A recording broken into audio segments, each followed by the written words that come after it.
You're listening to 5 Things with Lisa Birnbach.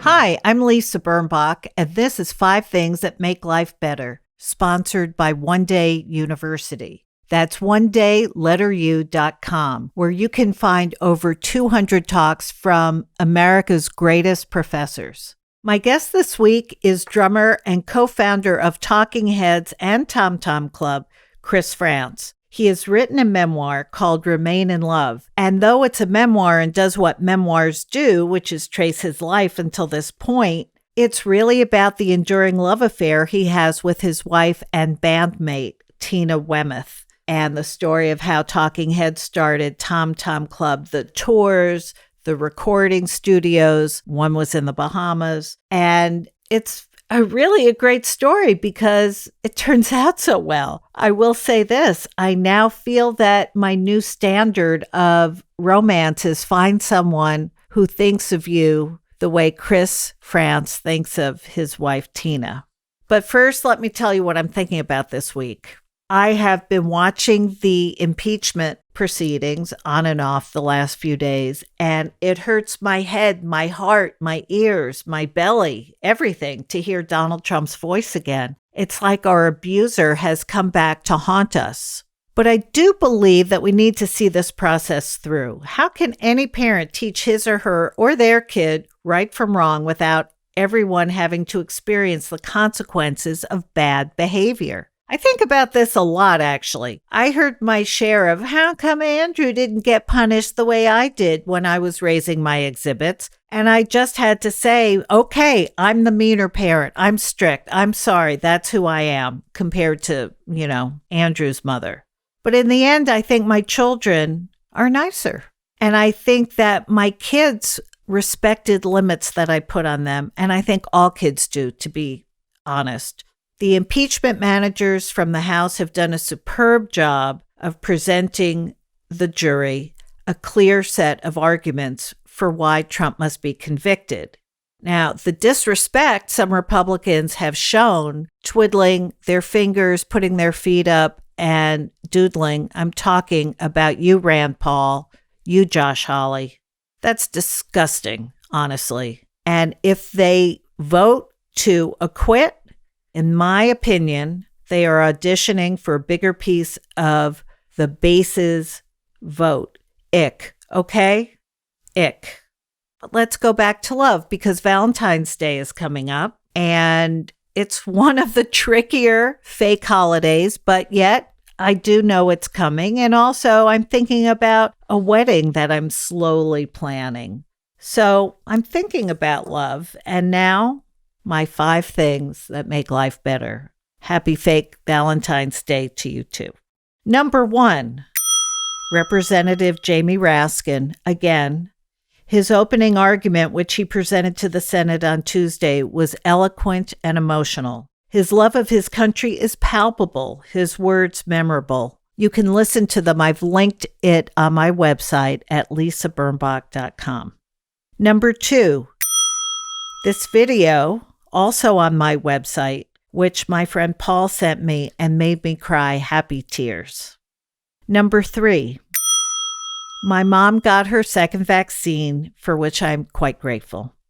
Number 4, Meyer Lemons. I just bought some, and they seem just, so much more festive than regular old lemons. And I apologize to regular old lemons, but I'm really enjoying the sweeter, more orange in color, fewer pittiness of the Meyer Lemons.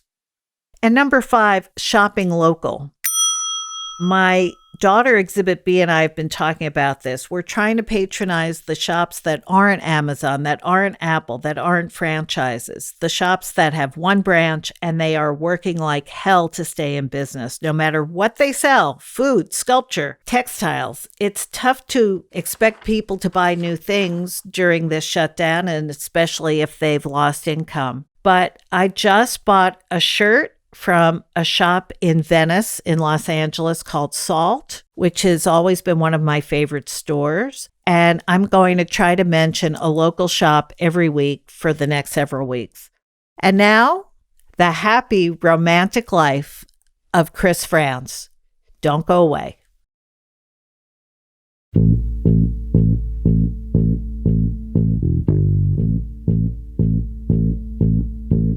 We're back. It's Lisa Birnbach, and I'm going to fangirl for a second because my guest is Chris Frantz, the drummer of, I'm going to say in parentheses, the Talking Heads, but the drummer of Talking Heads and co-founder and drummer of Tom Tom Club. And I can't say I'm the biggest fan, but I would like to think I'm one of your long devoted fans of your two bands. So welcome to the podcast. Well, thank you, Lisa. I appreciate your fangirl sentiments. Good. I have just finished reading your memoir, Remain in Love. And one of the reasons I thought we should do the interview this week is because Valentine's Day is approaching. You're like, we're all supposed to be 75% water, or our organs are the other 25%. But I think you have just a lot of love in you. Well, thank you for noticing. I do. You know, it's true. I'm one of those people that when I like somebody, I really like them. And when I love somebody, oh man, I really love them. So, yes. It's so interesting that the love is the angle you focused on in this life story that you've told. You have had kind of a dream life, though. According to, unless you've left a lot out, you have had just a beautiful adventure, loving parents, opportunities of all kinds. You got into art school. You met Tina Weymouth there. You fell in love with her. You asked her to join a new band you were starting. She wasn't a bass player, but she became one. And then boom, boom, boom, boom, boom. And here we are, you're old marrieds with children, and you're still happy. Yes. And you're still in love. I know, it's remarkable, isn't it? You know, when I sat down to write this memoir, I thought to myself, what is it about my life that's different from other rock and roll people's lives? Because I knew that many of the people that were going to read my book would be people that are interested in our band or our various bands. Mm-hmm. And I thought, well, the big difference is Tina. I mean, let's face it, my love affair with Tina Weymouth is what's in many ways defined my life even more than being in Talking Heads or being in Tom Tom Club. And I realize I'm a very fortunate man. And I also realize that this is something that separates me from a lot of the rock and roll community. And you may find yourself in a beautiful house with a beautiful wife. And you may ask yourself, well, how did I get here? Letting the days go by, let the water hold me down. Letting the days go by, water flowing underground. Let's go back to the early days of Talking Heads. You were opening around the world, first at CBGB's and then around the world for the Ramones. Yes. The Ramones were, in a way, the opposite of you. They were kids from Queens. They didn't have the money and education that you had, or that any of you had in Talking Heads. And they were churlish, and they were more destructive, and then ultimately quite self-destructive. None of them are alive.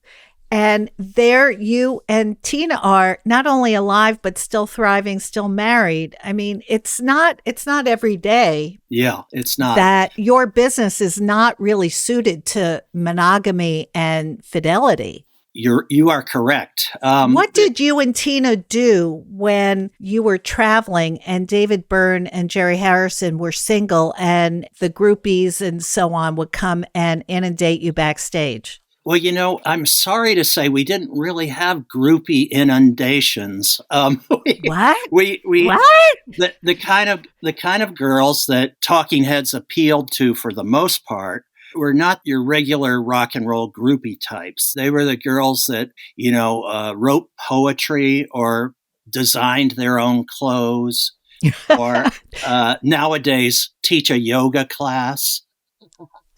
That's so funny. Yeah. But we had a different type of following than the Ramones or, say, the New York Dolls had. And because we were a different type of band and we played a different type of music from them.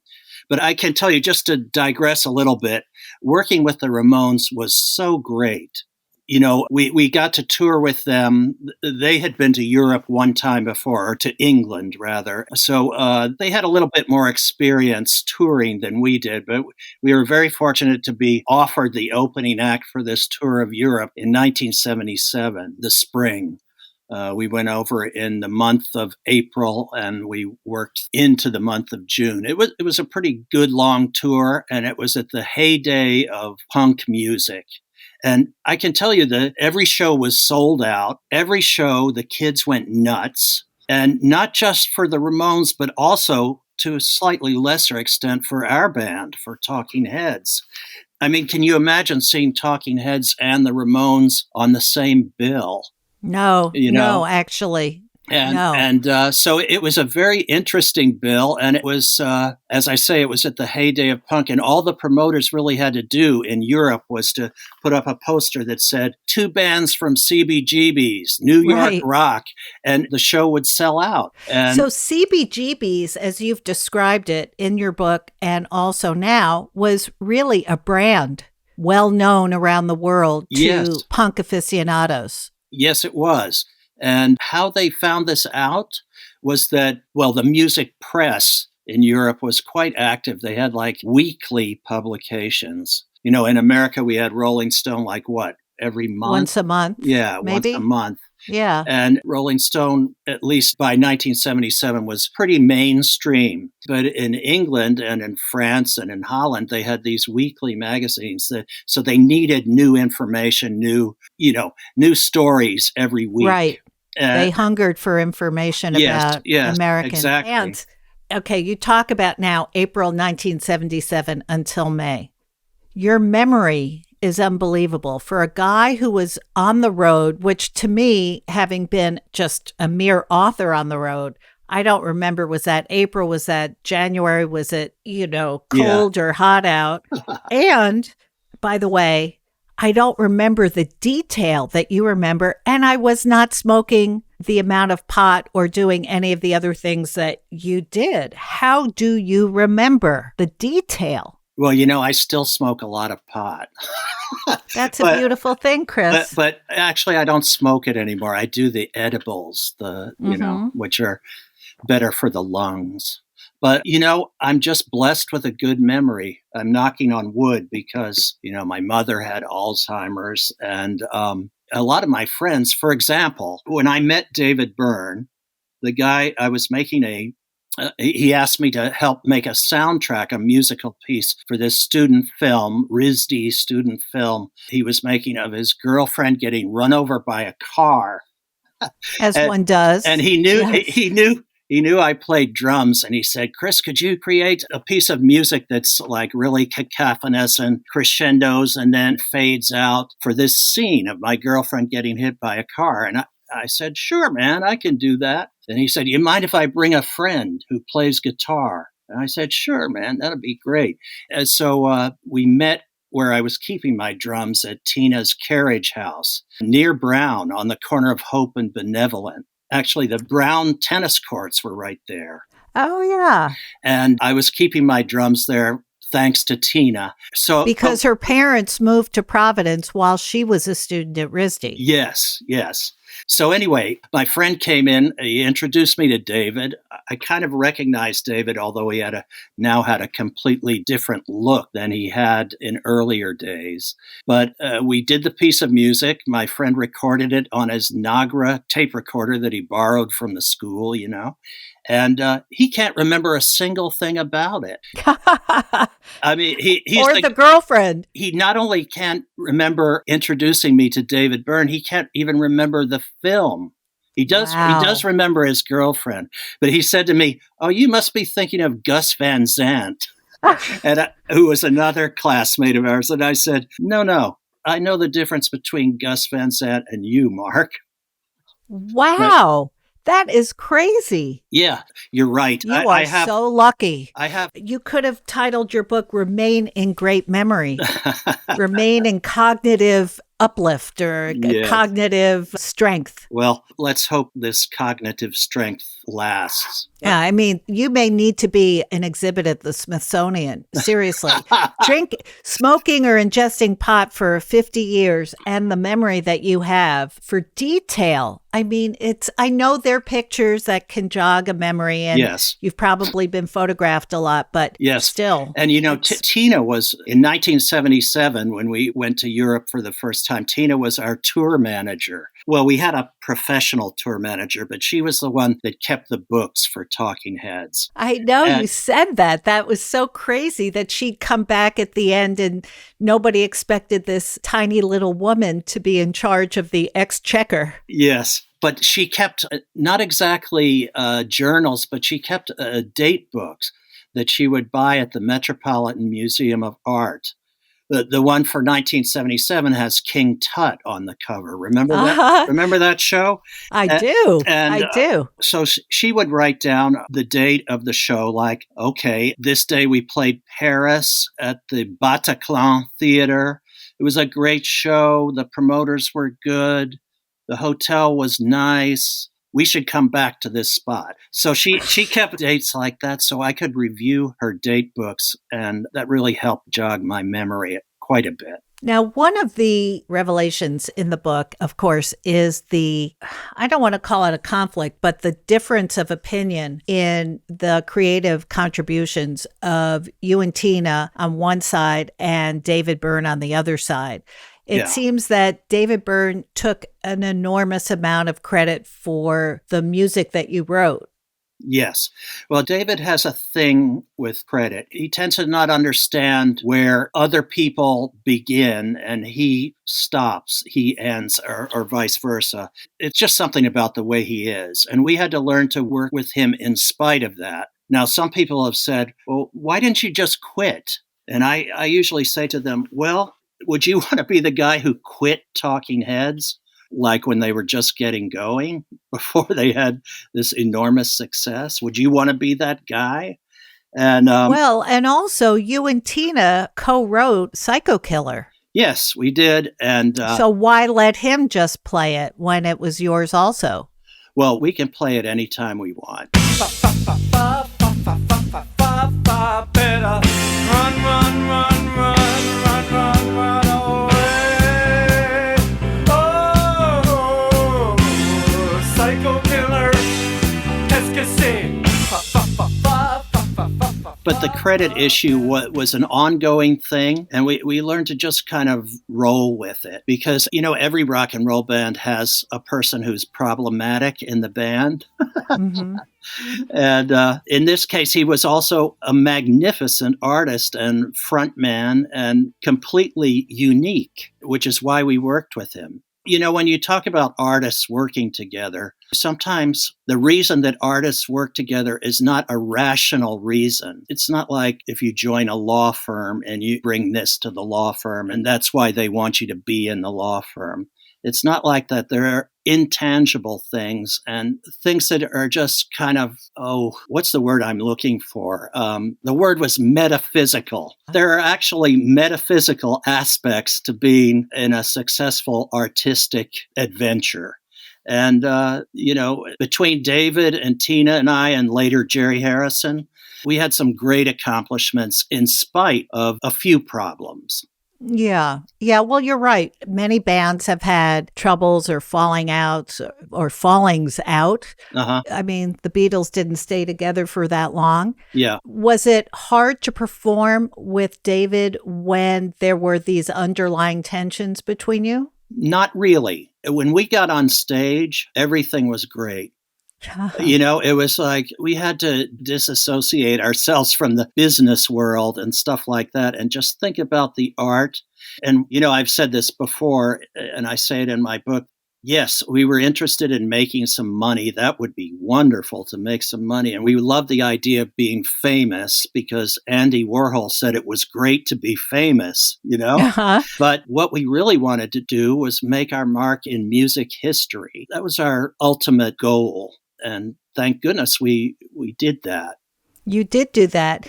I remember trying to describe the music I was listening to in the late 70s and early 80s, because if you think of screaming punk, you don't think of Talking Heads. Yeah. I used to think of you as not an art band because that made you sound too particular and not a band that made me want to dance. But it was kind of an art band in the sense that you were inventing something new that we hadn't experienced before. Yes. One thing about Talking Heads that was instilled in us at the Rhode Island School of Design was that it's okay to be influenced by the bands that have come before you, the artists that have come before you. It's fine to use them as a source of inspiration. But when you get down to it, your creation has to be something that's unique unto yourself. You can't be a copycat. Mm-mm. That's no good. So with Talking Heads, it just became our way of doing things. It had to be unique and artistically compelling, or else we weren't going to do it. Now, at least the three of you, and David was born in Scotland, if I'm not mistaken. That's correct. Were American wasps whose parents did more straight things and had some privilege and had maybe a boat or a country house or both. How did everybody's parents, everybody was okay? Seemed to be no problem when you told your parents, we're going to play music and live in a loft and live together, and maybe we'll make some money, maybe we'll have heat, it'll be fine. Yeah. Well, my parents were always, and Tina's also, very encouraging regarding our artistic project, whether it was painting or theater or music. I mean, my mom used to take me to the Youth Symphony in Pittsburgh and used to tune into the Young People's Concert. Leonard Bernstein's Young People's Concert and things like that. And later on, she loved the Beatles. My father would say, "Oh, Suzanne, you're such an Anglophile." but she didn't like the Beach Boys because she thought they were too whiny, too nasal. But she loved the Beatles, and I think she even liked the Rolling Stones. But she never really admitted that. That's so funny. So she got it. They never gave you a hard time about, well, can't you do what you... Oh, no, I was going to say, can't you do what your brother's doing? But your brother is in a band, too. Yes, my brother is in the Urban Verbs down in Washington, D.C., and they made 2 records for Warner Brothers. But my sister ended up she went to Wharton after graduating from Wellesley, and she's has a very successful champagne business now. Whoa. Yeah, it's great. How great. Yeah. And so you all had parental support. I would imagine when your parents first saw Dee Dee Ramone, they might have said, Well, it's funny you mentioned that. They went to see the Ramones in Pittsburgh. My family lived in Pittsburgh at that time, and the Ramones played this little, Talking Heads played there the following week, this little pizza parlor next to the University of Pittsburgh called Antonino's. And my parents went to see them, and they were like, you can imagine how loud the Ramones were, but my parents were like, oh boy, I can't wait till next week when Talking Heads come. Wow, are you lucky? And, you mentioned wealth. My parents had some wealth in their later years, but in the younger days, yes, we eventually had our own house and everything, but my father was in the military, as was Tina's father. And, military officers, they don't get paid a lot of money. True, right. And they get a good pension, but the weekly salary is not enormous. And my father always said, Chris, you don't have to be rich. You just have to have rich friends. And you know what I'm talking about. That's absolutely true. I think I do. Yeah. I think I do. Chris, you were wearing, as you say in the book, Levi's and Lacoste's to perform, which I'm wearing right now. I mean, that's basically my wardrobe. But that preppiness, that Yankiness of yours, that was okay too? When you first started performing, you all just dressed yourselves as you wanted. Yes, we weren't about to wear stage costumes the way some bands do. I mean, let's face it, the Ohio Players or Marvin Gaye or the Stones looked real cool in stage costumes, but we knew that we were trying to do a different type of thing, Mm-hmm. Something maybe a little less predictable. And I'm not knocking stage costumes. I'm just saying that our decision was to wear the clothes our mothers gave us for Christmas. That is great. That is great. Now, after Talking Heads stopped performing together, you and Tina started Tom Tom Club, which is another one of these dreamy things because by now you're recording in the Bahamas and you're living part of your life down there, and life is good. Life continues to be good. And Tom Tom Club had a number one hit, which Talking Heads never ever had. True. I mean, you couldn't help but succeed together. Yeah, we were very fortunate. The first Tom Tom Club album was, I always describe it as being like magic.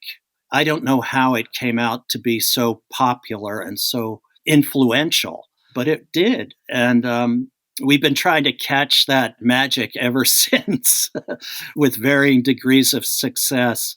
But we just, we worked really hard and we brought everything we could to the table, everything we had. So it wasn't like it was easy, but when you sat back and listened, it was like, whoa, man, this is really good. And I remember when we did Tom Tom Club, Chris Blackwell of Island Records, he's an Etonian. Mm-hmm.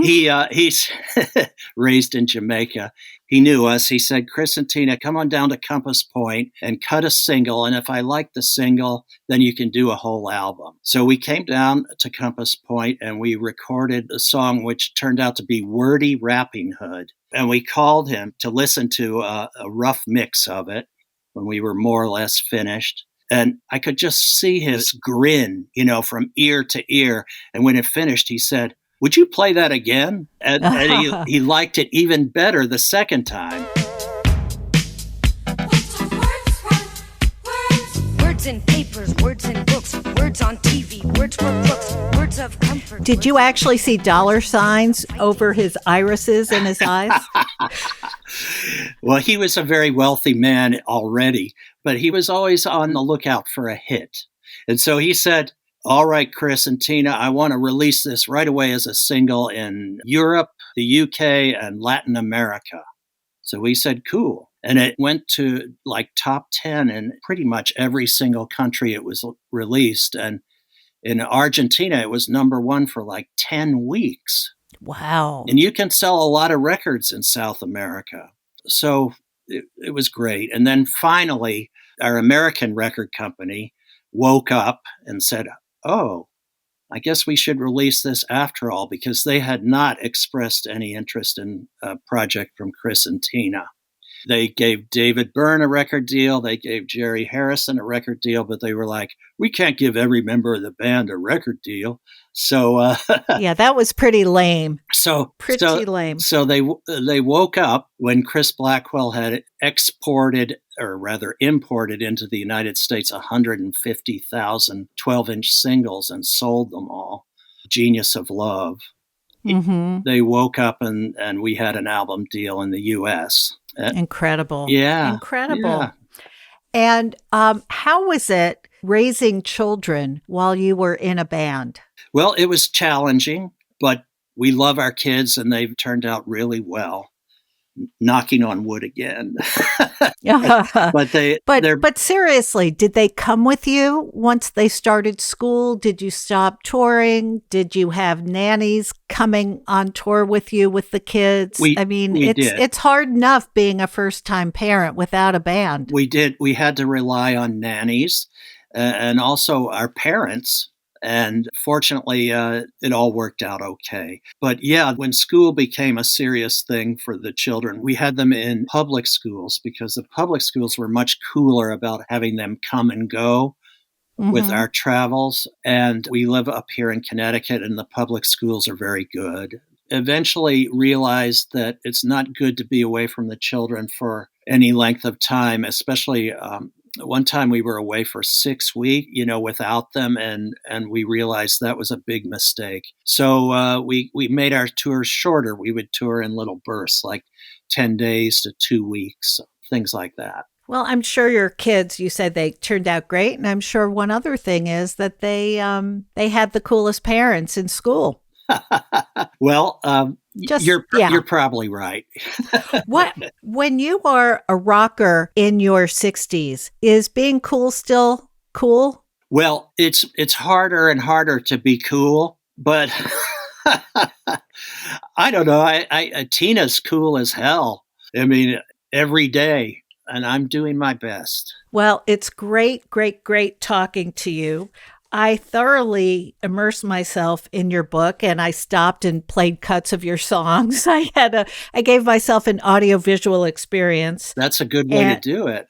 Yeah, and I thrilled to the detail, to the years of Fear of Punk in 1977, to Talking Heads and your journey together and apart from David Byrne.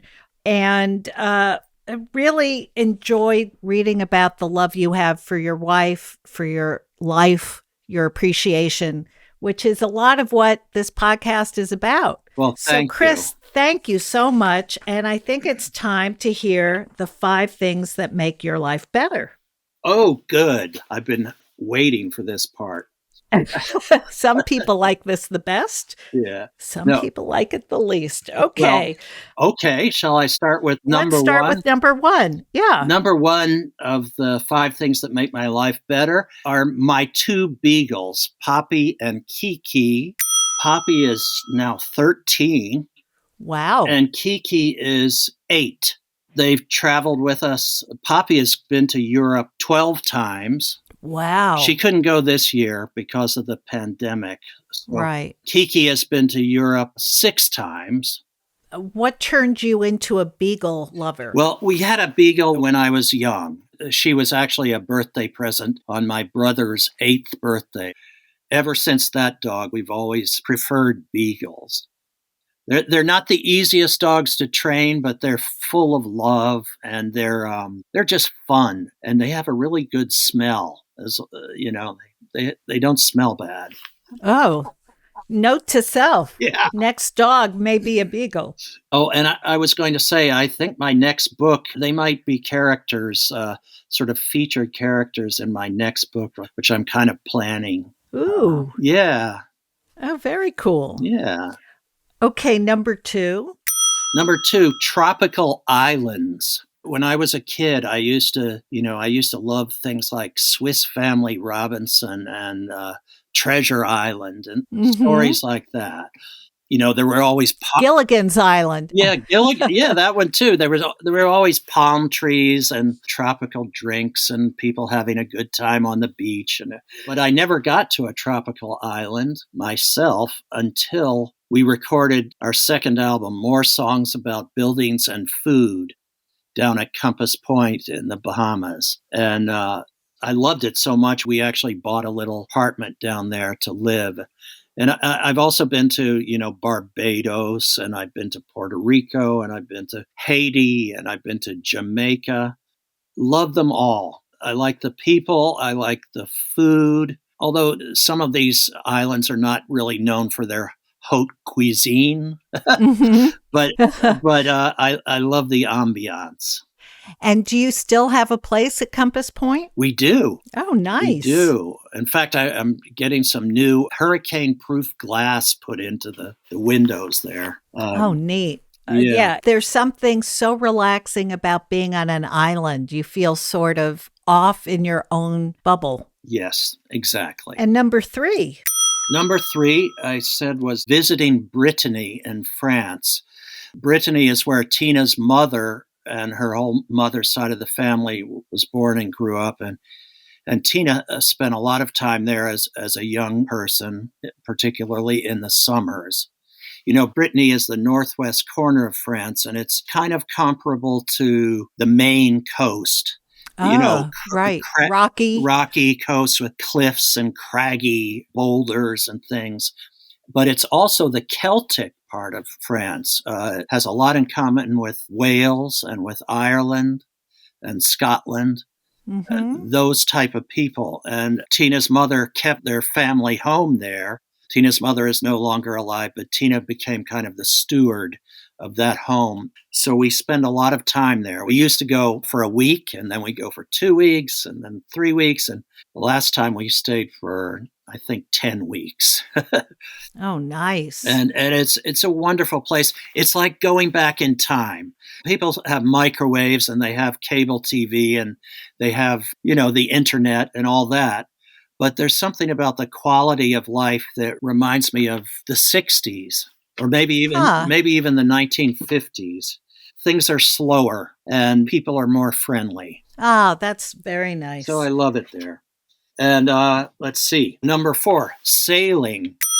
I know you know about prep schools, and I went to I've heard about I them. went to a prep school in Virginia for a couple of years on the Rappahannock River. And one of the sports programs they had was sailing. And I got, I really enjoyed it. We would even go out what we now call frostbiting in the winter months when it was freezing cold, but still fun. And then I didn't sail for years until I met Tina, whose father is a retired admiral. And together with her parents, we bought a sailboat.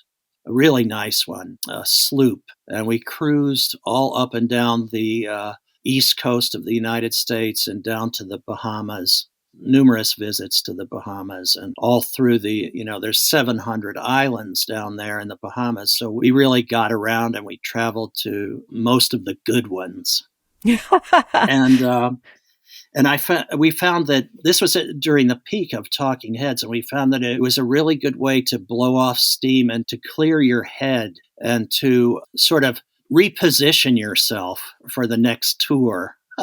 And well, because you were away from media, you were away from news, you were just in nature, right? Yes, exactly. And it was a great way to spend time with our children also.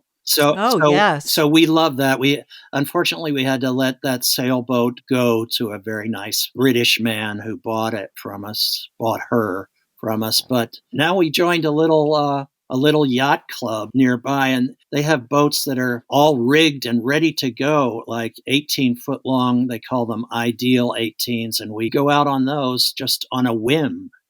And you don't have to maintain it. We don't have to maintain it. And we sail around the Long Island Sound just very casually. And it's really groovy. It sounds like a dream. And number 5. Number 5 is soul music. I love all types of music. I really do. I'm very Catholic in my musical taste. But there's something about soul music that never fails me. And I'm talking about James Brown, Otis Redding. Sadly, Mary Wilson from the Supremes died. Yes, who died today. And I mean, the Motown music, but particularly Southern soul comes out of, let's say, Memphis, Tennessee, like Stax. Mm-hmm. Stax Records, right? Otis Redding, Sam and Dave, Booker T and the MGs, Isaac Hayes. All that stuff just grooves me to no end. How do you listen to music these days? Well, we just got a new Technics turntable, and I listen to it always. I listen to it on the internet. I listen to MP3s. I listen to vinyl. I listen to CDs. I listen to the radio. I'll take it any way I can get it. Well, it's been a pleasure talking to you, Chris. To you too, Lisa. Keep up the good work. I especially enjoyed your Thanksgiving podcast. That was good. Oh, well, thank you so much. You bet. Well, I think you get a bonus for being an actual listener. You've been listening to 5 Things That Make Life Better with me, Lisa Birnbach. My guest this week has been Chris Frantz, drummer and founding member of Talking Heads and Tom Tom Club, and a member of the Rock and Roll Hall of Fame. His new memoir, Remain in Love, is published by St. Martin's Press. You can follow Chris on Twitter at Chris Frantz, TTC, capital TTC, on Instagram at Frantz Chris, or on Facebook at Chris Frantz. If you enjoyed this podcast, please subscribe and rate and review us on Apple Podcasts or wherever you listen. My blog is at lisabirnbach.com, where you'll find links and photos to all the things in this program, and maybe even a picture of Poppy and Kiki, if we can get one. Ooh, think about that. This podcast is produced in New York City by thefieldtv.com. My engineer is Kevin Watkins. My team is Espresso Rucci, Michael Port, Bogo Haft, and Sam Haft.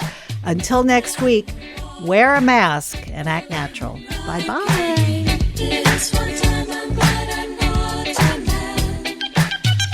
That was 5 Things with Lisa Birnbach. New episodes every Friday, if she remembers.